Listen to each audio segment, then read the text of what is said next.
안녕하십니까? 안녕하세요.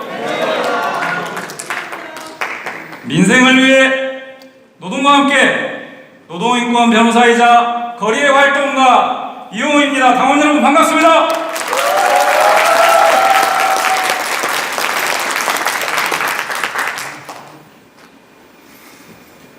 오늘 저는 제 삶의 이력과 소신을 4가지 키워드로 당원 여러분께 설명드리겠습니다. 노동, 인권, 과거사, 그리고 마지막 교육. 첫 번째 키워드 노동입니다. 노동은 밥이자 꽃입니다. 노동은 시대의 어머니이자 아버지입니다. 한국 사회 1,500만 노동자 그리고 그 가족들 고려한다면 최대 민생의제입니다. 저는 지난 20년 이 노동 문제에 천착하면서 나름 성실하게 활동했다 이렇게 자부하고 있습니다. 살짝 자랑을 보태면 보시는 바와 같이 상도 좀 받았고 연구도 좀 했고 책도 집필했습니다. 노동 문제 하나에 민생의제의 최대 민생의제인 노동 문제에 집중하고자 노력했습니다. 이용호와 뗄 수 없는 키워드 비정규직. 사회자께서 소개하신 것처럼 저는 서울대 사범대를 졸업했습니다.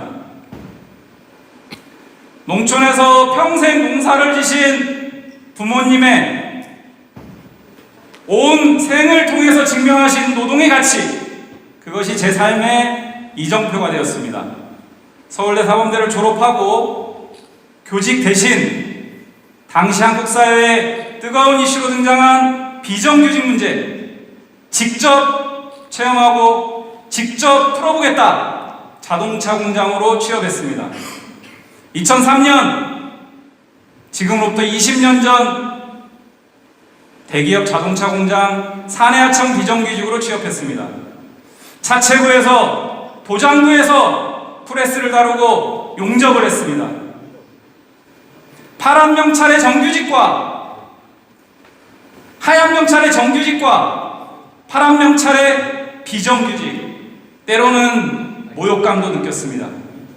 앞바퀴는 정규직, 뒷바퀴는 비정규직, 현격한 노동 조건의 차별 속에서 하루하루를 보냈습니다.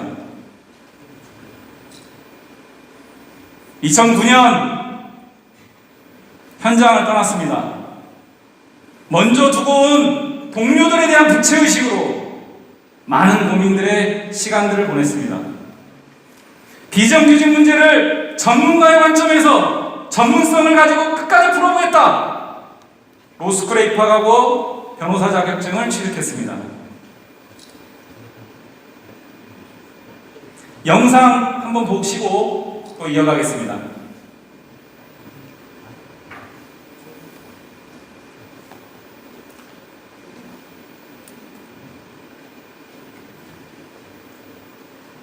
소리가 안 나오네요. 잠시만요. 모두가 돌아간 자리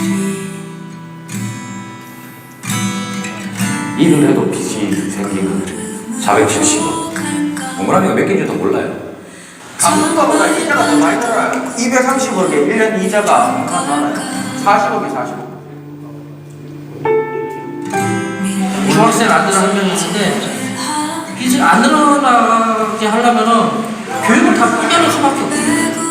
적힌 많은 다짐들 벌써 일어난 눈부신 해가 보여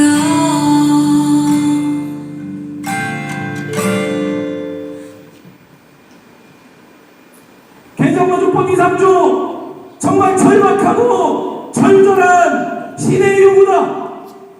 국민들이 호응하고 있는 것입니다. 한국 사회 비정규직이 넘쳐나고 있습니다. 세계적인 조선업체, 그 배를 만드는 노동자들의 60%, 70%는 비정규직입니다. 그 비정규직이 수년 동안 동결된 임금을 올려달라. 헌법상 보장된 기본권을 행사했다는 이유로 날아든 것은 임금 인상이 아니라 470억 원의 손해배상 청구 소장이었습니다. 월급 200만 원의 비정규직 노동자가 약 2,000년을 갚아야 되는 천연과 같은 굴레 속에 살 수밖에 없는 470억 원. 헌법상 기본권 행사의 대가가 470억 원. 지금 이것이 바로 한국 사회 비정규직 노동자의 현실입니다. 이 문제를 풀기 위해서 노동시민사회가 뭉쳤습니다. 1년 반 동안 목소리를 외쳤습니다. 20년 동안 수공과제였고 현장을 떠난 제 개인의 20년 동안의 개인적 숙제였습니다. 드디어 국회 본회의를 통과했습니다. 더불어민주당 힘을 함께 모았습니다. 박수 한번 부탁드립니다. 그러나 어떻게 됐습니까? 윤석열 정부 단 15분 만에 20년 노동약자들의 목소리를 외면하고 거부권을 행사했습니다. 윤석열 정부 어떻습니까? 지금까지 집권 2년 만에 9개의 법안에 대한 거부권을 행사했습니다. 박정희 정권 19년 집권에 5개의 법안, 이명박 한 건의 거부권, 박근혜 정권 2건의 법률에 대한 거부권 행사, 문재인 정부 없었습니다. 집권 2년 만에 9건에 대한 거부권 행사, 위헌적, 기만적 거부권 행사입니다. 막아야 됩니다.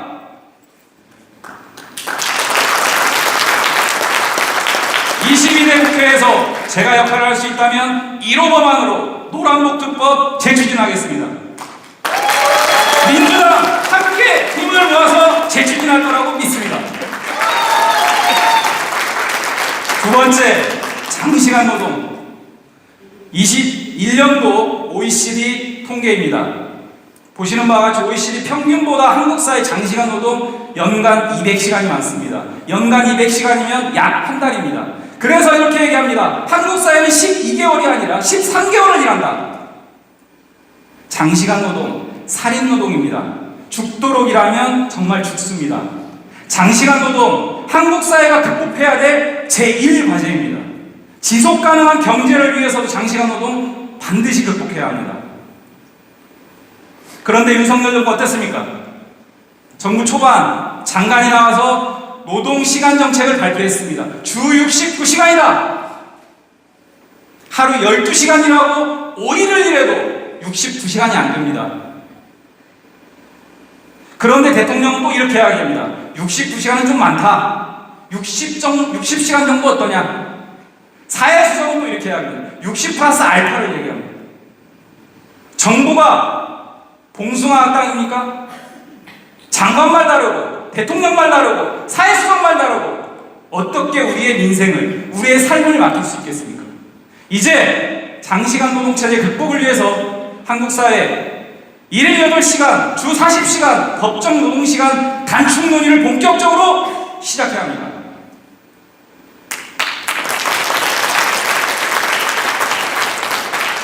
시대가 많이 바뀌었습니다. 직장인들의 인식 많이 바뀌었습니다. 저는 2017년 11월 창립된 직장갑질 119 창립 당시부터 전국의 직장인들의 고충과 애환을 함께 상담하고 해결하고 해왔습니다.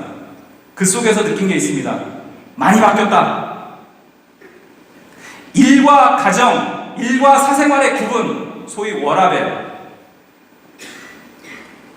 자기가 일한 만큼 정당하게 보상받고 싶다. 상사나 동료들에게 괴롭힘 당하지 않는 평등의식 많이 바뀌었습니다. 제가 경험했던 그 문제의식을 가지고 행복한 직장 만들기라고 시대적 화두를 지금 당장 구현해 나가야 됩니다. 자, 그런데 윤석열 정부 어떻습니까? 3대 개혁의 맨 앞머리에 노동개혁을 제시했습니다.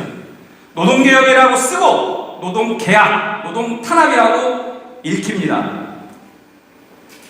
산적한 노동 미래과제가 수없이 많습니다. 대통령은 이 과제에 대한 대안 제시는커녕 노동자 때려잡기에 여념이 없습니다. 집권 여당의 대표라는 자는 이 과제에 대안 제시는커녕 운동권 청산론이라고 하는 한가한 얘기, 번지수 잘못 찾는 얘기를 하고 있습니다. 심판론을 꺼낼 거면 지금 잡은 정권을 제1야당 민주당에게 넘기고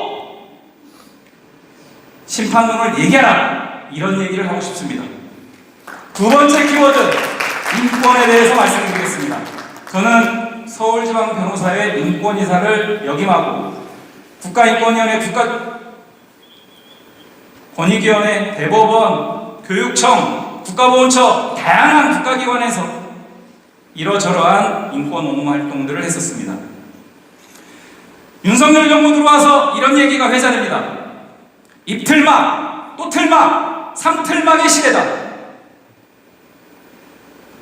누구도 말하기 어려운 시대가 됐습니다. 군사 독재 정권 시절로 퇴행하고 있다라고 해도 과언이 아닙니다.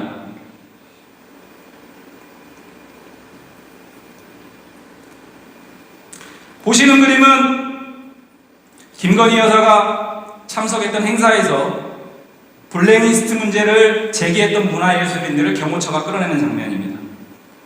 경호처는 폭행처다! 시중에 떠돌고 있습니다. 18세기 프랑스 철학자 볼테르의 정신을 압축한 말입니다. 나는 당신의 의견에 동의하지 않는다. 하지만 당신이 그 의견을 말할 권리를 위해서 목숨을 걸고 싸우겠다. 자신이 동의하는 의견에 자신이 동의하지 않는 의견을 보장하는 것, 그것이 바로 헌법상 표현의 자유의 본질입니다. 자신이 동의하는 의견만 보장하겠다는 것, 그것이 바로 독재의 본질입니다. 세 번째 키워드, 과거사에 대해서 말씀드리겠습니다. 저는 5.18 민주화운동 진상규명조사위원회 자문위원, 긴급조치 변호사 일제강제동원, 대리인단 등 다양한 과거사 활동과 함께 60년대 혁신정당 탄압사건, 70년대 긴급조치사건, 80년대 개헌법 및 5.18 민주화운동 사건, 수십 건의 재심사건, 국가배상 청구 소송을 진행했었습니다. 때로는 한 사건을 11년 동안 다루어졌던 사건도 있었습니다. 80년대 전두환 정권은 전국에 용공 조작 사건들을 만들어냅니다. 항림사건, 불임사건, 영화 변호인의 실화 모티브가 됐던 불임사건, 아람의 사건, 횃불의 사건, 제가 광주 횃불의 사건을 수년 동안 광주를 오가면서 검찰이 그렇게 내놓으려고 하지 않았던 형사기록을 대법원까지 가서 끌어냈습니다. 그 형사기록 바탕으로 80년대 수사를 했던 수사관들 법정에 세웠습니다. 고문, 가혹행위, 폭행, 진실을 밝혀냈습니다.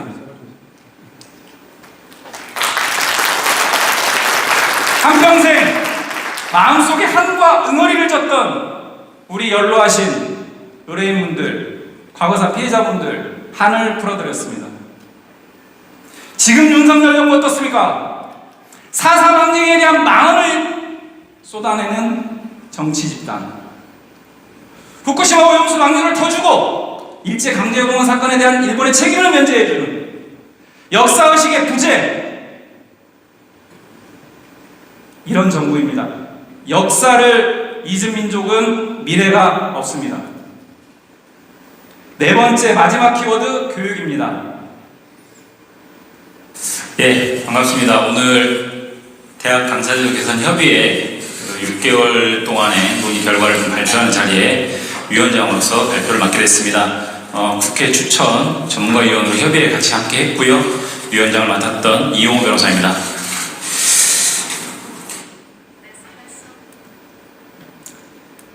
교육부 대학 강사제도 개선 협의회 위원장으로 활동하고 결과물을 발표했습니다. 대학 내 가장 열악한 시간 강사, 비정규직 시간 강사의 처우 개선을 위해서 노력했습니다. 11년 동안 해결되지 않았던 이 강사법, 학교 측과 시간 강사의 첨예한 갈등으로 뜨거운 감자였던 이 강사법, 제가 위원장을 맡아서 갈등을 조정하고 중재해서 법안을 도출했습니다. 국회에서 거의 그대로 99% 그대로 통과했습니다. 정치의 본질은 이해관계의 조정, 이해관계를 조정하는 예술이다, 이렇게 얘기합니다. 노란봉투법을 추진했습니다. 강사법을 도출했습니다. 그런데 윤석열 정부 지금 어떻습니까? 만 5세 조기 입학, 초등학교 조기 입학을 정권 초기 꺼냈다가 어떻게 됐습니까? 장관이 날아갔습니다. 장관의 책임이었을까요? 대통령은 뒤로 숨었습니다. 백년지대계인 교육에 대한 철학과 정책도 없이 막 던진 겁니다. 마지막입니다. 76주년 4.3 항쟁 앞두고 있습니다. 나 혼자만 살겠다가 아니라 다 함께 살자, 연대정신과 공동체정신으로 상징되는 4.3 항쟁의 정신을 가지고 올라가겠습니다.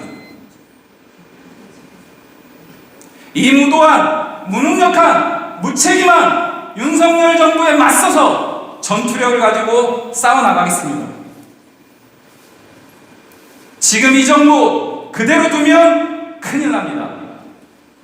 총선 패배로 입법부마저 넘어간다면 대한민국 국민들의 삶은 상상해 보셨습니까?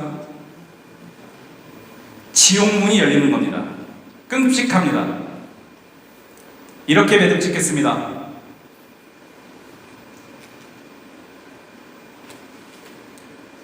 윤석열 정부 심판하고 총선 승리 쟁취하자!